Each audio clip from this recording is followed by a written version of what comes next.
Pai amado, fala conosco essa noite, Deus. Nós queremos ouvir a Tua voz, ouvir aquilo que o Senhor tem para nós. Pai querido, fala conosco, Pai, de uma forma poderosa, Jesus. É isso que nós te pedimos essa noite, agradecemos, em nome de Jesus. E diz um amém para Jesus. Dê um aplauso para Jesus essa noite, pode sentar. Glória a Deus. Aleluia, Jesus.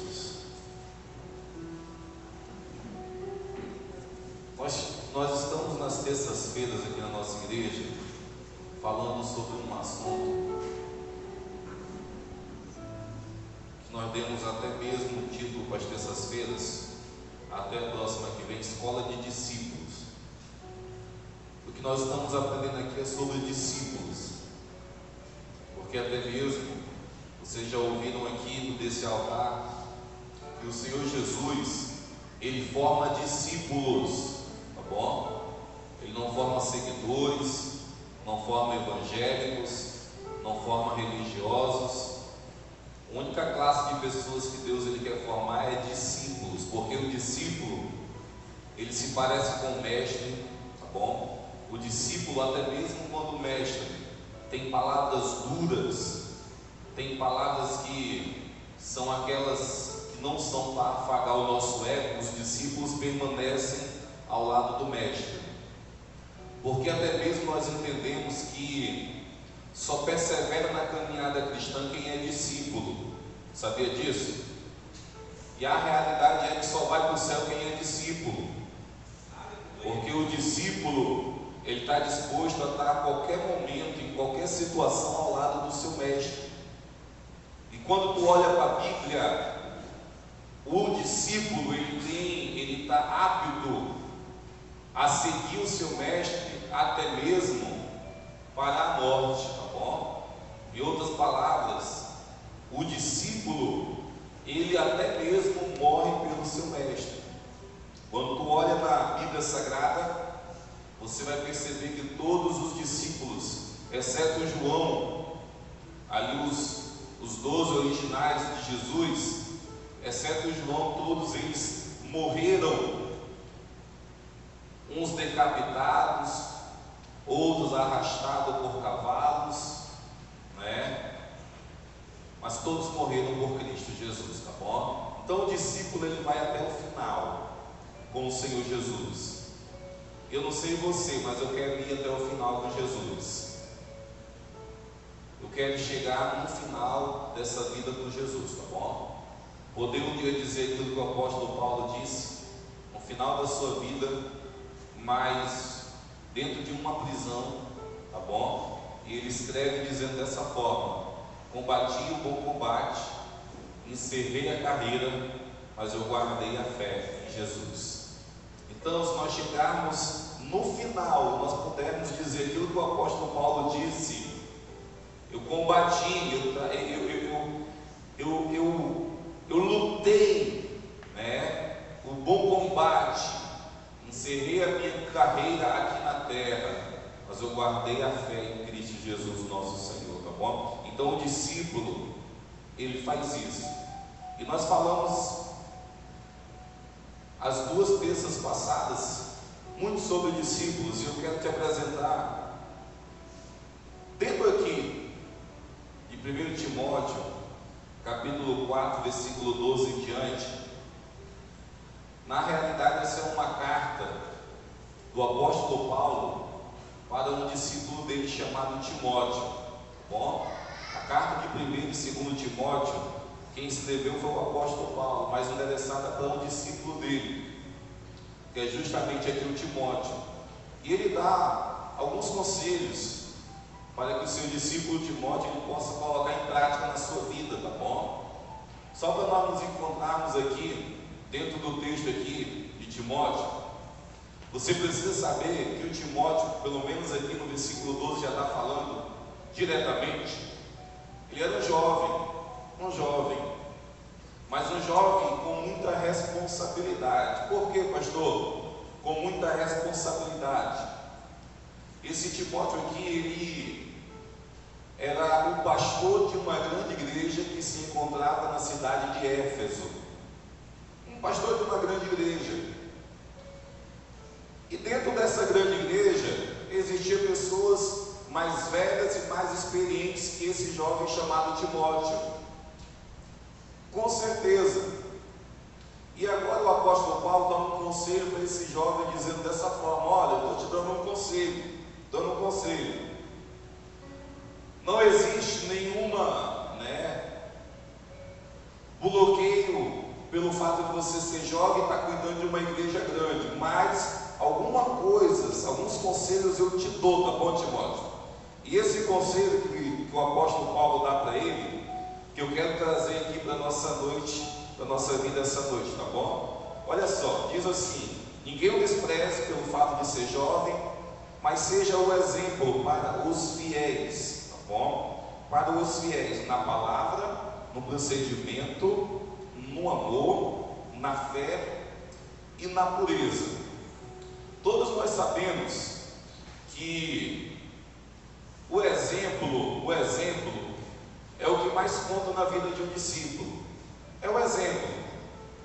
Existe uma frase que o nosso pastor ele fala muito quando ele prega, e ele fala assim: olha, as palavras elas convencem, agora o exemplo ele arrasta, tá bom? Você pode falar 1000 palavras aconselhando uma pessoa a não fazer algo, mas se ela vê você fazendo, não adiantou de nada aquele tanto de palavra que você jogou, porque ela vai copiar o teu exemplo. Essa é a verdade, tá bom? O teu exemplo sempre as pessoas vão copiar. Quando olha a Bíblia ela chega, o apóstolo Paulo chega a falar que o crente que somos nós somos cartas abertas lidas pelas pessoas. A nossa vida é uma carta. Se nós colocássemos aqui, fazendo uma ilustração de qual carta seria, nós podemos colocar aqui que a nossa vida, ela é uma Bíblia. Ela é uma Bíblia que é lida pelas outras pessoas e não por nós. Pastor, a nossa vida é uma Bíblia que é lida pelas outras pessoas e não por nós? Sim. E quem é que lê, pastor? A minha vida. As pessoas que estão próximas de você. O teu vizinho, ele lê a tua vida. Aquela pessoa que trabalha lá do teu lado no trabalho, ele lê a tua vida. A tua vida é uma carta aberta, onde a sociedade está lendo. Mas a pergunta que nós podemos fazer para nós nessa noite é: o que as pessoas estão lendo a respeito de nós? É óbvio que, como discípulos de Cristo, como servos do Deus Altíssimo, nós temos aqui que ter escrito na nossa vida comportamentos bons, procedimentos bons, ser exemplo para aqueles que estão lá no mundão, que estão lá fora. A nossa vida lida pelas pessoas tem que ser uma carta, por exemplo, que alguém olhar para nós e falar assim: verdadeiramente, fulano de tal é servo de Deus. Verdadeiramente, ciclana de tal é serva de Deus. As pessoas têm que olhar para nós e ler a nossa vida e glorificar o nome do Senhor Jesus, tá bom?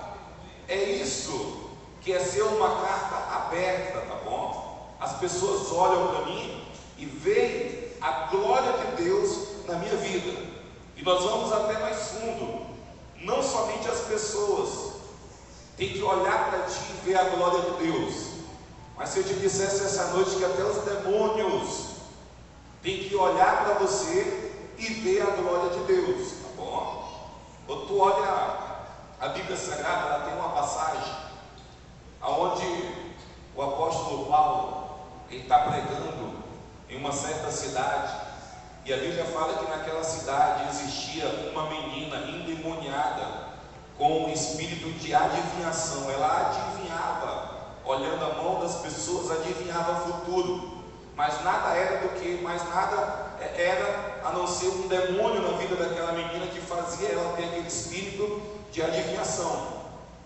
E a história relata que quando Paulo ele passava evangelizando, fazendo missão, pregando a palavra naquela cidade, e ele passava pela frente daquela menina endemoniada, a Bíblia fala que o demônio olhava para Paulo e falava: eis aí um homem de Deus, eis aí verdadeiramente alguém que tem o Espírito de Deus em sua vida. Pastor, o demônio falava isso a respeito do apóstolo Paulo? Falava. Passava para lá o apóstolo Paulo, o demônio falava: olha, eis aí um verdadeiro homem de Deus. É tanto que a Bíblia fala de tanto esse demônio falar isso de Paulo, chegou um dia que o Paulo, ele ficou bravo, porque era todo dia aquela mesma coisa, e um dia ele volta para aquela menina, e repreende aquele espírito de adivinhação, e aquele demônio sai ali daquela menina, tá bom? Mas entenda no nome do Senhor Jesus, as pessoas têm que olhar para você, e ver na tua vida, que é uma carta aberta, a glória de Deus. Os demônios têm que olhar para você, tá bom? E reconhecer que você é sim um homem e uma mulher de Deus. E se nós formos para a Bíblia, você vai perceber que o próprio Deus, ele tem que olhar para mim e para você e ver na nossa vida também qualidades de homem e de mulher de Deus.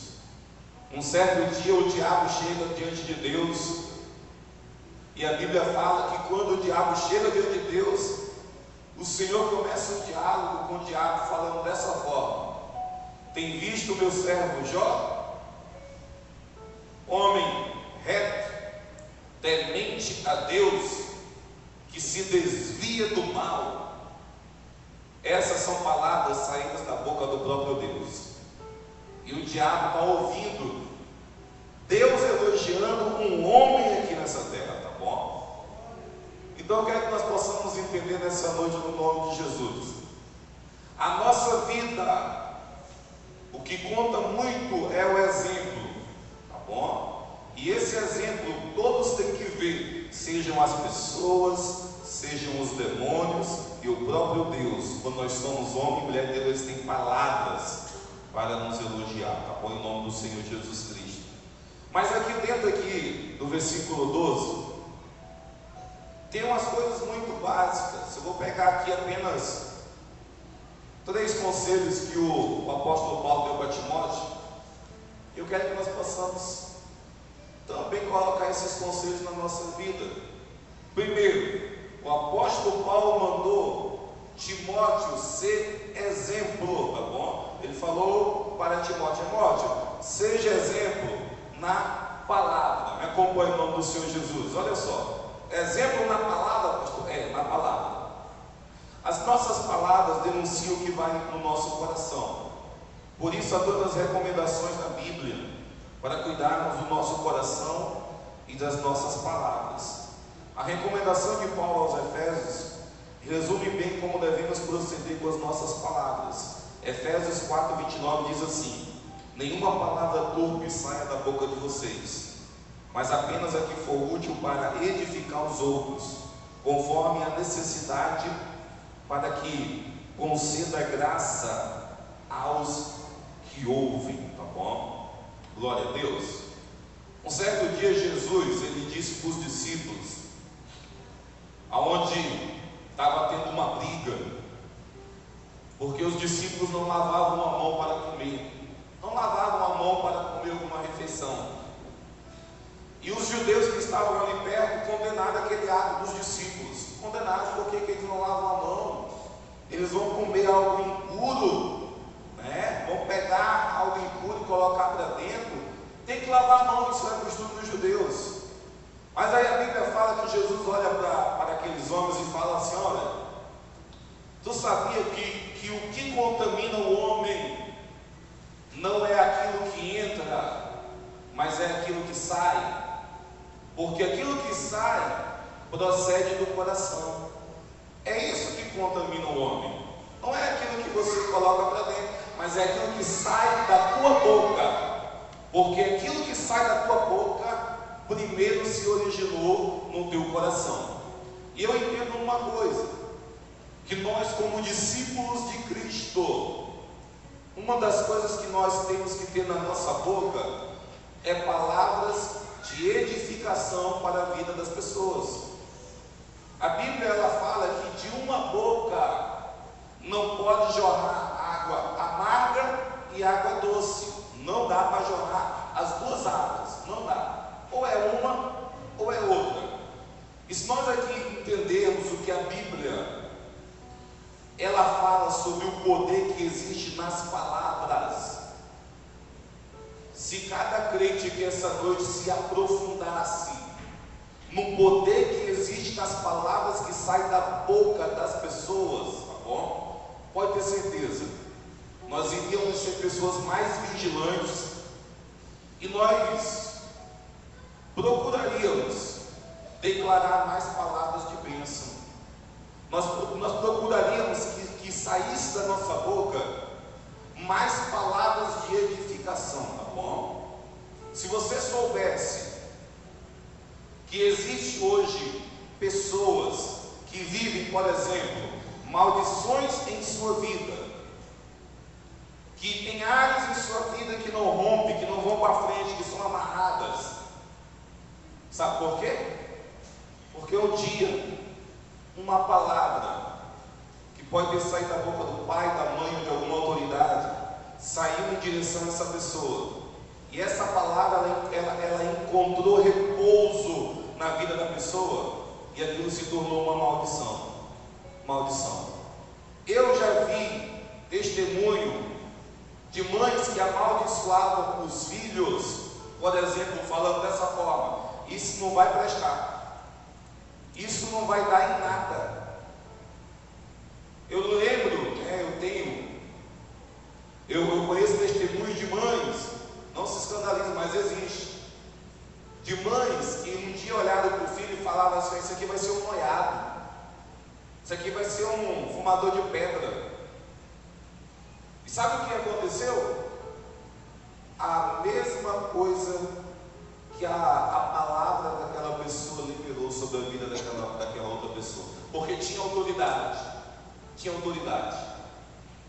Então eu quero que nós possamos compreender nessa noite, nós como discípulos de Cristo, nós temos que usar o poder da palavra para liberar bênçãos sobre a nossa vida, tá bom? Para liberar bênçãos. Se tu for olhar o louvor do nosso encontro, por exemplo, passado agora, é um louvor que conta a trajetória das bênçãos.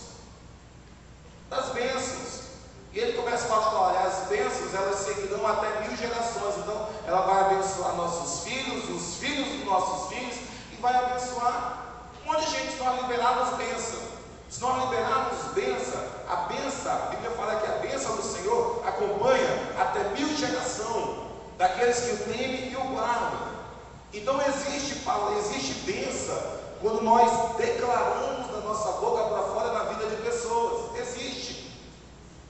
Mas também existe a maldição. É tanto que o Moisés ele escreveu que a maldição ela acompanha a vida de uma família até a 3ª e 4ª geração. Pastor, o que seria isso? O bisavô, o avô, o pai e o filho, onde o demônio chega lá e fala: vou escravizar todos na cachaça e no vício do álcool. Aí o que acontece? O bisavô era alcoólatra, o avô se tornou alcoólatra, o pai se tornou alcoólatra e o filho se tornou alcoólatra. Sabe o que é isso? Maldição hereditária. Mas uma maldição que entrou no seio da família quando uma porta de legalidade foi aberta. E tu sabia que portas de legalidade para demônios entrar na nossa vida não precisa ser um pecado gigantesco, não precisa ser algo assim gigantesco, algo que vai escandalizar, não. O diabo ele entra por brechas, e muitas brechas são abertas através das palavras.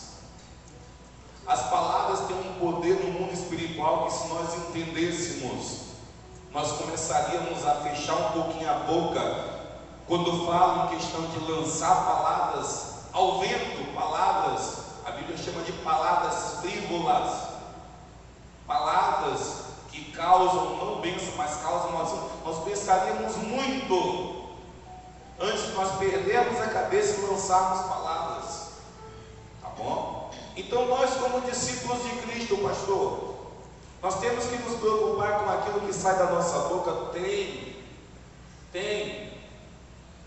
Eu não sei se alguém aqui já teve a experiência de conversar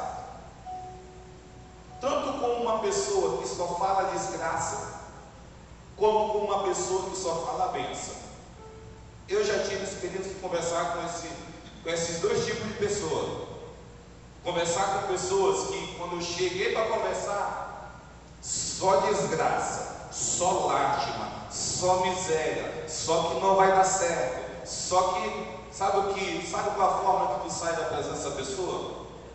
Você sai carregado, você sai fraco, você sai pensando também que aquilo tudo vai acontecer com você, porque as palavras têm esse poder.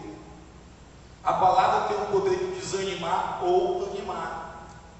É tanto que uma das ferramentas que nós usamos na igreja é a palavra de Deus, porque nós entendemos que a palavra de Deus, ela tem esse poder para mudar a vida de uma pessoa. Mas eu quero que você entenda que se ela tem um poder para mudar a vida de uma pessoa para melhor, ela também tem um poder de destruir a vida de alguém. Ela também tem um poder de acabar com a vida de uma pessoa. Seria a mesma coisa de nós termos um objeto na nossa mão, aonde nós podemos usar esse objeto ou para o bem ou para o mal. Ou nós podemos usar para fazer o bem, ou nós podemos usar para fazer o mal. Assim é toda palavra que sai da nossa boca, tá bom? Em nome do Senhor Jesus. Ou ela faz bem, ou ela faz mal. Mas eu quero que nessa noite nós possamos entender no nome do Senhor Jesus Cristo, que toda palavra, o apóstolo Paulo falou para Timóteo: Timóteo, seja o exemplo na palavra, no falar, seja o exemplo. Da tua boca saiam palavras que edifiquem, da tua boca saiam palavras que abençoem, e da tua boca saiam palavras de bênção sobre a tua vida. Fazendo isso, pode ter certeza, a tua vida aqui na terra vai ser uma vida muito abençoada, tá bom? Muito abençoada. Lá na minha casa, no meu escritório, eu um tempo atrás, já tenho para fazer meses já, eu copiei várias palavras de bênção, coloquei numa folha de A4, sulfite, imprimi. Um monte de versículo de bênção, um monte de palavra de bênção. Pensa sobre minha vida financeira, pensa sobre meu ministério, pensa sobre meus filhos, pensa sobre minha esposa. Tem bênção para quase todo mundo lá dentro do escritório, nessa folha de A4 que eu escrevi, no computador, e mandei imprimir. Eu colei na parede. Uma hora ou outra, sempre eu estou lá, olhando para aqueles versículos, sabe o que eu estou fazendo? Lendo eles e declarando aquilo na minha vida. Lendo e declarando aquilo na minha vida. Eu quero abençoar a vida dos meus filhos, quero abençoar a vida da minha esposa, minha vida financeira. Tem um monte de versículo lá que eu também leio. Mas por que o Senhor faz isso? Porque eu descobri um tempo da minha vida que a boca, que a língua, assim como a Bíblia fala lá em Tiago, ela é um leme. Entenda isso. Ela é um leme. Pastor, o que é um leme? Um barco. Veja agora, um barco antigo, não esses novos, aqueles barcos antigos, que eles tinham uma espécie de cortina bem alta, uma espécie de cortina, e aquela cortina, se o cara virasse ela para cá, o barco ia para lá, se virasse para cá, o barco ia para lá. Em outras palavras, o leme é o responsável em fazer para onde o barco vai seguir. Se a pessoa quiser que o barco vá para o norte, é só virar o leme que o barco vai para lá. O apóstolo Paulo compara as nossas palavras, a nossa língua, como um leme. Em outras palavras, ele quer dizer o quê? Que a nossa que lado a nossa vida vai, tá bom? Se você quer que a tua vida ela vá para um lugar de bênção, de prosperidade, um lugar espiritualmente sobrenatural, é somente você apontar esse leme nesse lugar e começar a declarar. É somente fazer isso. Agora, se você quer que o teu barco afunde, é só você declarar palavras de maldição, que uma hora o teu barco ele afunda, tá bom? Então, se é algo tão poderoso que está na Bíblia, que é ser um exemplo na palavra, o apóstolo Paulo manda Timóteo fazer, então é algo que nós temos que observar na nossa vida, tá bom? Nós temos que observar quais são as nossas palavras. Estão sendo palavras de bênção ou está sendo palavras de maldição? E deixa eu te revelar uma coisa sobre o que acontecerá com as palavras lá no fim dos dias, lá no fim dos tempos, lá no julgamento. O que vai acontecer com as palavras? Eu te mostro um versículo na Bíblia, Mateus capítulo 12, versículo 36 e 37, que diz assim: digo-vos que toda palavra frívola que proferirem os homens, dela darão conta no dia do juízo, porque pelas tuas palavras serás justificado, e pelas tuas palavras serás condenado. Em outras palavras, você sabe o que a Bíblia está falando? Toda palavra que sai da nossa boca, ainda mais sendo maldição, um dia nós daremos conta dessas palavras no juízo. Meu Deus, pastor, sério isso? Sério. Aquela mãe que um dia amaldiçoou o filho, se não ter essa maldição quebrada em sua vida, lá no juízo de Deus, essas palavras vão ser pesadas para a condenação, tá bom? Então, é algo sério, aonde o apóstolo Paulo manda Timóteo ser exemplo na palavra, exemplo no que falar, tá bom? Olha só, segundo agora, o apóstolo Paulo manda o Timóteo ser exemplo no procedimento. No procedimento, diz assim: você já deve ter ouvido a expressão, faço o que eu mando, mas não faço o que eu faço. Essa fala denuncia uma falha de caráter. É preciso ser exemplo no procedimento, não só nas palavras. Procedimento que envolve todas as atitudes, nas coisas mais simples, nas situações do dia a dia. Decida comportar-se de maneira exemplar, seguindo os padrões de Deus, mas não os padrões do mundo. Olha só outro conselho que o apóstolo Paulo está dando para Timóteo: seja o exemplo no procedimento. E aqui eu já quebro uma frase que algumas pessoas têm na sua boca, quando muitas das vezes para esconder algum defeito ou algum pecado. Qual é essa frase, pastor? Eu já ouvi pessoas que falam assim: olha, lá em casa é dessa forma, eu ensino os meus filhos dessa forma, faça o que eu falo, mas não faça o que eu faço. Pastor, existe isso? Existem pessoas que têm essa filosofia de vida, que eles querem ensinar uma coisa para os filhos com palavras, mas não quer que os filhos imitem as suas atitudes. E eu já comecei falando aqui essa noite, e eu repito a frase que eu sempre ouvi da boca do nosso pastor, eu repito novamente: as palavras convencem, mas o exemplo, ele arrasta as pessoas. Então, o procedimento é o que importa no momento onde você vai falar para alguém fazer ou não fazer algo, tá bom? Essa é a verdade. Aquilo que você fizer vai ser o padrão de comportamento que você vai ter dentro da tua casa. É por isso que nós ensinamos muito na igreja sobre que os pais, não somente os pais, mas todos nós estamos discipulando pessoas que estão à nossa volta. Nós estamos discipulando essas pessoas. É claro que quando nós vamos para dentro da casa, para dentro do lar, a responsabilidade dos pais, elas são muito grandes. Por quê? Porque os pais não vão ensinar os filhos com palavras, mas vai ensinar os filhos com atitudes. Eu posso falar 1 milhão de vezes para o meu filho não beber, mas se eu estou bebendo, um dia o meu filho vai estar ali sentado na mesa de bar bebendo comigo. Foi o que aconteceu comigo. O meu pai sempre falou para mim que não era para mim beber. Sempre ele falou, e ele sempre bebeu. Mas sabe o que aconteceu um certo tempo da minha vida?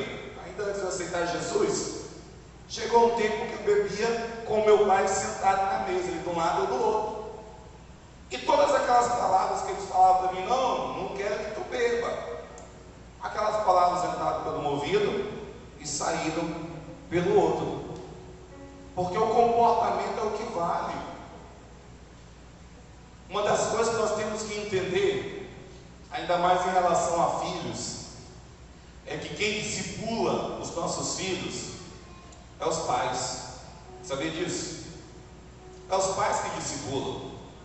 Eu sei que existe muitos pais que às vezes eles pensam que a obrigação de ensinar como viver uma vida, reta aqui na terra é somente o papel da igreja.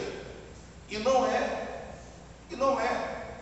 O papel principal de ensinar os filhos a questão da palavra de Deus, a questão de Deus, é dos pais e não é da igreja. Não é da igreja. É tanto que quando você vai na Bíblia,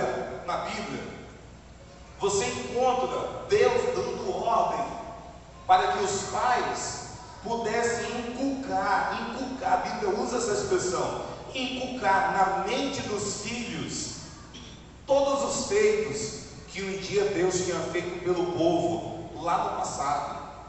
Seria como Deus deu uma ordem dessa forma: olha, vocês que um dia passaram pelo meio do mar vermelho e vocês viram a glória de Deus, viram que o mar se abriu, a ordem que Deus deu para os pais, sabe qual foi?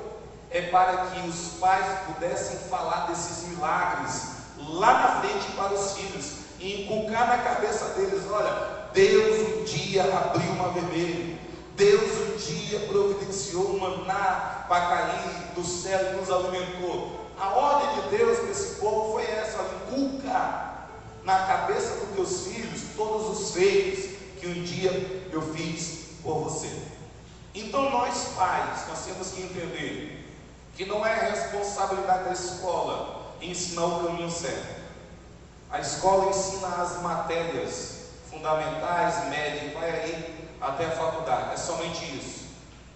A igreja, ela tem sim um papel, mas eu entendo que é um papel menor do que o pai e a mãe, de ensinar as crianças a amar a Deus.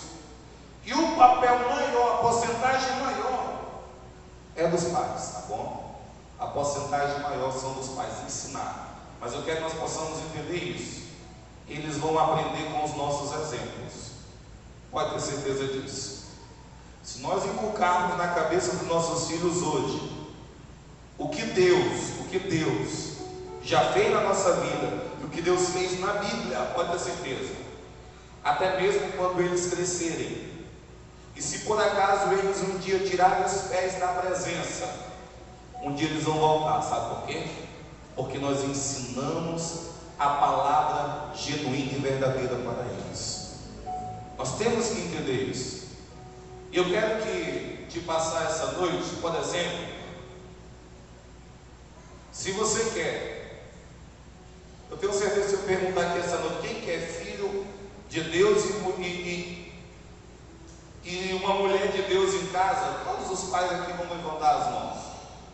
Porque até mesmo, pelo menos eu penso assim, nenhum pai quer que o filho possa passar uma eternidade no inferno, porque se tornou um rebelde, por falta de ensinamento dos pais. Ninguém quer isso aqui.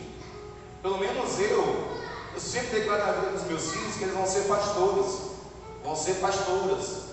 porque eu quero que isso, eles vivam isso aqui na terra, porque eu quero que um dia eles passem a eternidade ao lado de Deus. Eu quero que eles sejam homem de Deus e mulher de Deus, tá bom? Mas eu sei que vai contar muito aquilo que eu faço para influenciar a vida deles lá na frente. Lá na frente. Eu, por exemplo, eu costumo muito orar na frente dos meus filhos. E eu faço isso com muita frequência.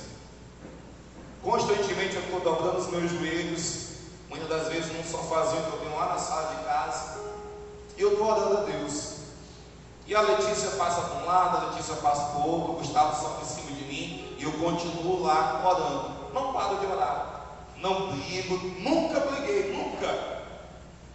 Um dia eu estava orando e minha filha foi lá me perturbar e eu levantava a voz para ela. Nunca fiz isso, nunca briguei, porque eu sempre quis mostrar para ela que é necessário ela também praticar uma vida de oração.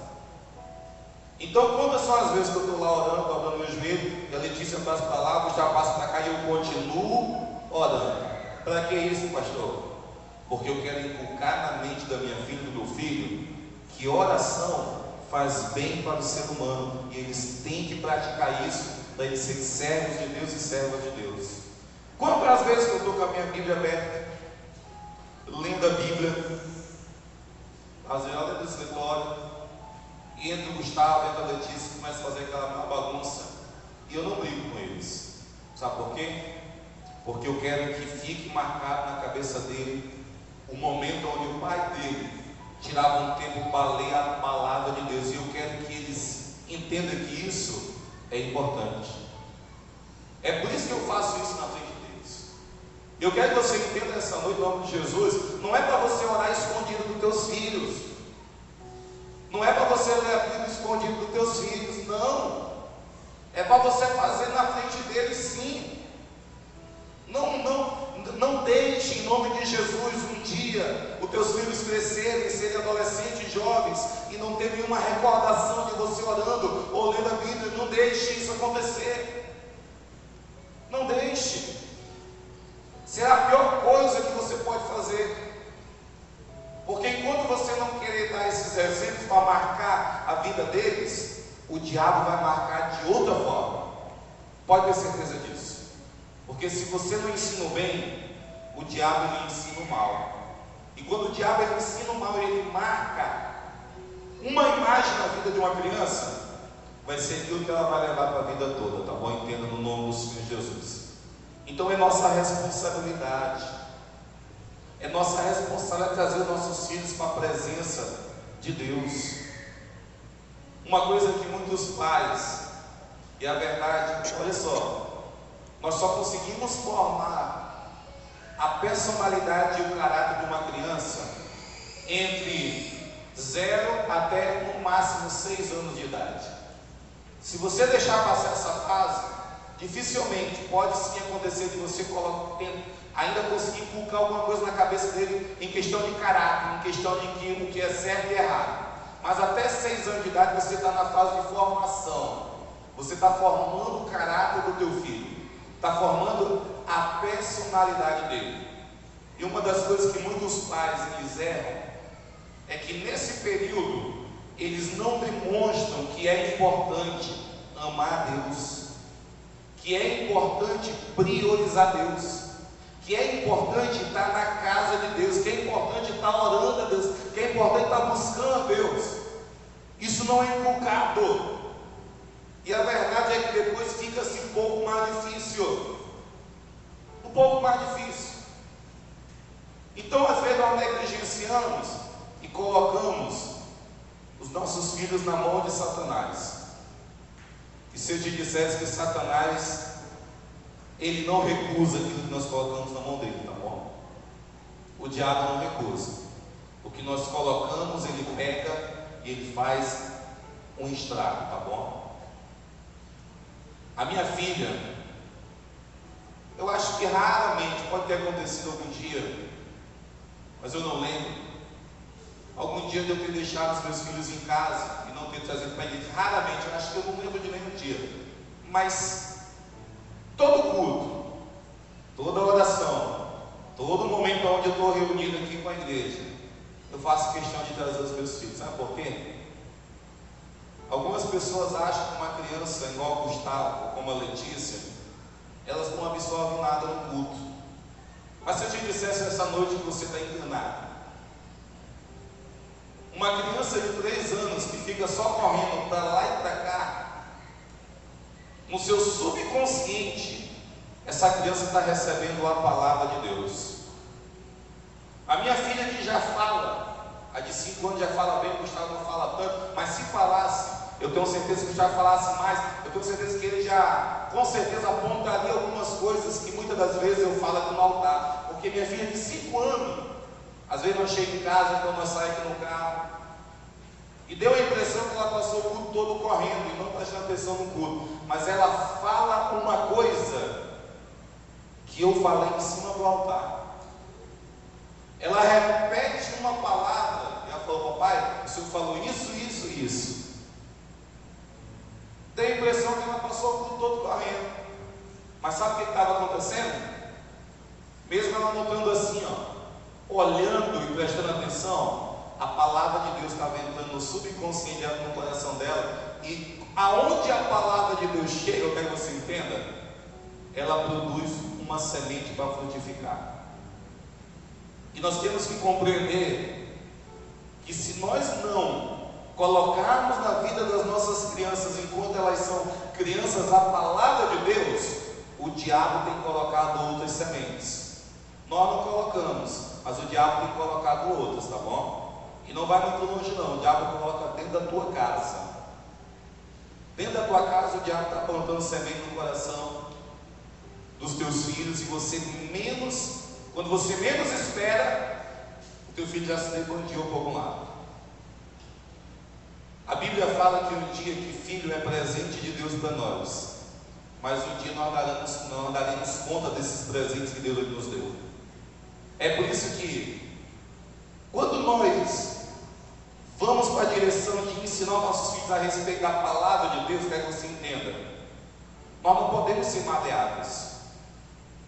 Pastor, o que seria ser maleável? É nós olharmos para os nossos filhos e falarmos assim: filho, se você quiser ir para a igreja, você vai, mas se você não quiser, você pode ficar, tá bom, aqui em casa. Nós não podemos ser maleáveis, sabe por quê? Porque só existe um caminho para o céu, e o outro caminho leva para o inferno. Quando nós começamos a ficar maleáveis e falar: não, você não precisa ir por esse caminho, mas você pode ir por esse caminho, quer ficar. Sabe o que nós estamos fazendo? Nós estamos lançando nossos filhos no inferno. Pastor, então o senhor quer dizer que um filho, quando está debaixo do meu teto, da minha autoridade, eu tenho que ser radical com ele? Tem que ser radical. Tem que se mostrar para a vida de uma criança que ele é somente Deus, que é somente o caminho dos céus, é somente ele amando a Deus, que ele vai um dia conseguir ser salvo. Um dia, algum tempo atrás, estava me arrumando para vir para a igreja.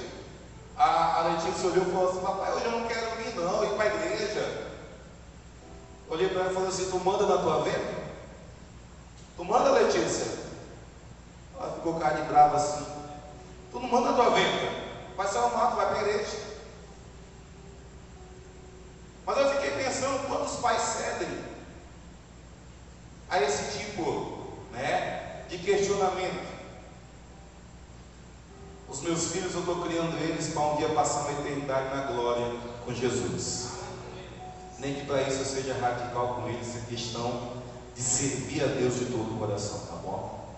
Eu sou o exemplo maior de amar a Deus para eles. Eu sou o exemplo. Uma coisa que eu quero que nós possamos entender no nome do Senhor Jesus. Quando o apóstolo Paulo ele fala em 1 Coríntios capítulo 11, versículo 1, diz assim: sede meus imitadores, como também eu sou de Cristo. Entenda uma coisa essa noite. É claro que que o ser perfeito aqui no nosso meio se chama Jesus. E é claro que todos nós temos que olhar para Cristo para seguir uma vida cristã. Mas o fato de nós olharmos para Cristo não quer dizer que as pessoas não podem olhar para a nossa vida. Porque até mesmo, assim como eu falei algumas terças-feiras passadas, nós somos representantes de Cristo. Nós representamos Jesus nessa terra. Eu represento Ele. Eu faço o que Ele faz, eu falo o que Ele fala. Então as pessoas, elas têm que olhar para mim e me imitar. Pastor, mas as pessoas têm que imitar somente Cristo, pastor? Sim, mas Cristo está em você, ou não está? Se não tiver, você não é exemplo de imitação. Mas se Cristo estiver na tua vida, as pessoas têm que olhar para você e te imitar. Porque o apóstolo Paulo, ele declarou: olha, sede meus imitadores, me imita a mim. O apóstolo Paulo trouxe a responsabilidade para ele: olha, me imita, porque eu imito a Cristo. Mas às vezes nós queremos, eu entendo que tem que se olhar para Jesus, mas não pode de forma nenhuma um crente tentar, vamos dizer assim, fazer com que as suas falhas sejam escondidas, né? Porque ele tem essa filosofia que tem que se olhar para Cristo e não para a vida dele. E às vezes, pelo fato de falar assim: não, olha para a minha vida não, olha para Jesus, aí ele quer ter uma desculpa para justificar os seus erros. E nós, como discípulos de Cristo, nós não podemos ter essa desculpa para justificar os nossos erros. Quando nós começamos a colocar assim, desculpa, eu falo: não, mas eu sou falho, eu sou isso, eu sou aquilo, o quê? Mas a Bíblia fala, o apóstolo Paulo fala assim: olha, sede meus imitadores. Então nós não podemos usar de desculpas para falar que alguém não pode olhar para a minha vida e ver Cristo e fazer aquilo que eu faço. Não pode ser dessa forma. Mas eu tenho que, como um livro aberto, deixar as pessoas olharem e ler capítulo por capítulo da minha vida, e que esses capítulos possam ser exemplo para elas servir a Cristo, para elas servir a Jesus. Então você, tá bom, vai ser imitado por outra pessoa, porque você tem Cristo na tua vida, tá bom? Isso é uma responsabilidade muito grande, é uma responsabilidade, mas nós temos que assumir essa responsabilidade, porque nós somos discípulos de Cristo, tá bom? Em nome de Jesus. E para concluir, o apóstolo Paulo manda também Timóteo ser exemplo na fé, tá bom? Olha só, a quem deposite fé em si mesmo, nas suas forças, na sua capacidade, a quem deposite fé em ídolos que não são capazes de socorrer ninguém, a quem deposite fé no seu dinheiro, nos seus bens materiais, são pessoas que estão firmadas numa falsa segurança, achando que essas coisas podem salvá-las. É preciso ter fé verdadeira em um Deus verdadeiro. Só existe um Deus, Criador dos céus e da terra, tá bom? O apóstolo Paulo manda Timóteo ser exemplo na fé. Na fé. Eu quero que você entenda essa noite: quando você é um discípulo de Cristo, a tua fé em Cristo tem que ser uma fé em Cristo. Porque o seguidor, o evangélico, ele não crê 100% em Jesus, mas em muitos casos ele crê na força do seu braço. A verdade é que um seguidor, um evangélico, ele nunca usou a sua fé 100% em Deus, mas ele sempre colocou um pé, mas ficou com um pé atrás. Ele nunca pulou de dois pés no sobrenatural de Deus. E um discípulo, ele tem que demonstrar para todos que a sua confiança está totalmente no Senhor.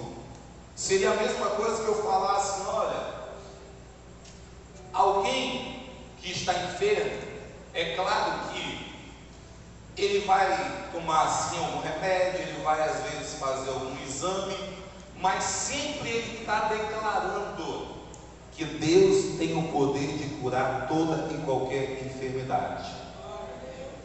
Alguém que está passando por um momento difícil financeiramente, é claro que ele vai levantar cedo, vai procurar um trabalho, vai trabalhar, mas ele crê que Deus todos os dias vai ser o supridor da mesa e da casa dele. Ele crê nisso, ele deposita total confiança nisso. A fé dele é em Deus, é aquela fé sobrenatural. Eu sempre ensinei isso para nós, que a nossa fé em Deus tem que ser uma fé sobrenatural. Nós temos que crer, porque se nós começarmos a achar que Deus ele pode fazer algumas coisas, mas outras não, nós estamos diminuindo o nosso Deus. Nós estamos falando assim, olha, o nosso Deus ele não é tão poderoso. Sabe por quê? Porque ele pode curar algumas enfermidades, mas essa que eu estou no meu corpo, ele não pode curar. E a pior coisa é quando uma pessoa diminui Deus. Tu já pensou alguém diminuir Deus, colocar Deus dentro de uma caixinha de fósforo? É assim que algumas pessoas fazem quando duvidam do poder dele na vida dela. Ou então quando pensa que ele pode fazer na vida de todas as outras pessoas, mas na vida dela, aí não dá não. Isso é falta de fé. O que Deus ele quer para nós é que nós possamos crer no invisível que é a fé. É que nós possamos crer que tudo ele pode fazer, porque até mesmo ele pode fazer tudo. Não existe nada que ele não possa fazer.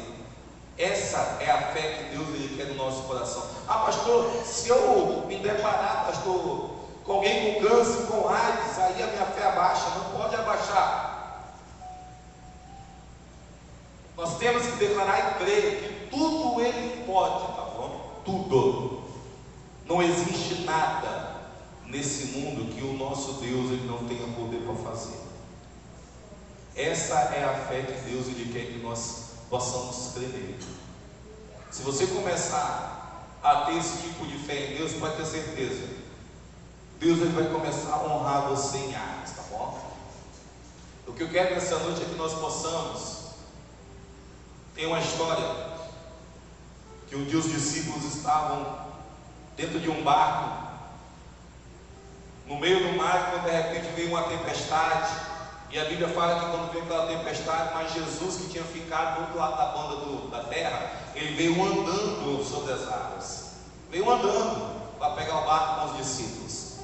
E quando aqueles discípulos olharam e viram aquela cena, um homem vindo caminhando sobre as águas, a Bíblia fala que eles começaram a se desesperar. Uns gritavam um fantasma, e outros corriam para lá, para cá. Jesus, andando em cima das águas, de lá ele grita: ei, não fique com medo, sou eu, Jesus, eu só quero entrar no barco. Mas a Bíblia fala que eles ficam desesperados, até um momento que Pedro, ele pega a palavra, e ele fala para Jesus assim: olha, se é tu mesmo, Jesus, manda eu ir ter contigo sobre as águas. E a Bíblia fala que Jesus olha para ele e fala: vem, Pedro. E quando a Bíblia fala que Jesus fala: vem, Pedro, a Bíblia fala que Pedro, ele sai de dentro do barco, coloca um pé na água, coloca outro pé na água. E sabe o que ele percebe? Que ele não afunda. E ele começa agora a caminhar sobre as águas. E ele vai agora até onde Jesus está. Ah, pastor, o Pedro não afundou? Afundou. A Bíblia fala que os ventos começaram a bater para lá e para cá, e ele sentiu um pouco de medo, e o medo fez ele afundar.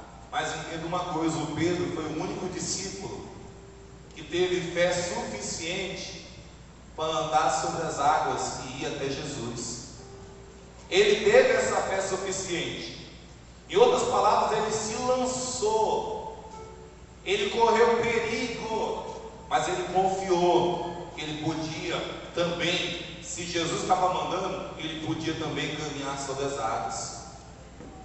Eu quero que nós possamos entender isso. Olha, a fé ela faz isso. A fé ela faz isso. É crer em Deus de uma tal forma que eu creio na palavra dele, E se a palavra dele fala que é para mim caminhar sobre as águas, eu vou sair dentro do barco e vou começar a caminhar sobre as águas. Isso é ter fé em Deus, tá bom? Isso é acreditar naquilo que Ele pode fazer. Quando nós começamos a viver e ver Deus dessa forma, pode ter certeza. Primeiro, nós estamos crendo em um Deus poderoso e grande, tá bom? Nós não estamos aí diminuindo ou menosprezando o nosso Deus. E segundo Deus, Ele se agrada da fé. A única coisa que agrada a Deus é a fé, tá bom? Em nome do Senhor Jesus. É fé. Se você tiver fé, você vai agradando a Deus. É tanto que, para concluir, a Bíblia fala assim: olha, todos aqueles que se aproximam de mim têm que se aproximar com fé, porque sem fé é impossível agradar a Deus, tá bom? Se você não tiver fé nele, você não está agradando a Ele, tá bom? Então, o apóstolo Paulo manda Timóteo ser o exemplo também na fé, tá bom, Timóteo? Tenha uma fé segura em Deus, tenha uma fé, pode ter certeza que você vai ser muito abençoado. Glória a Deus.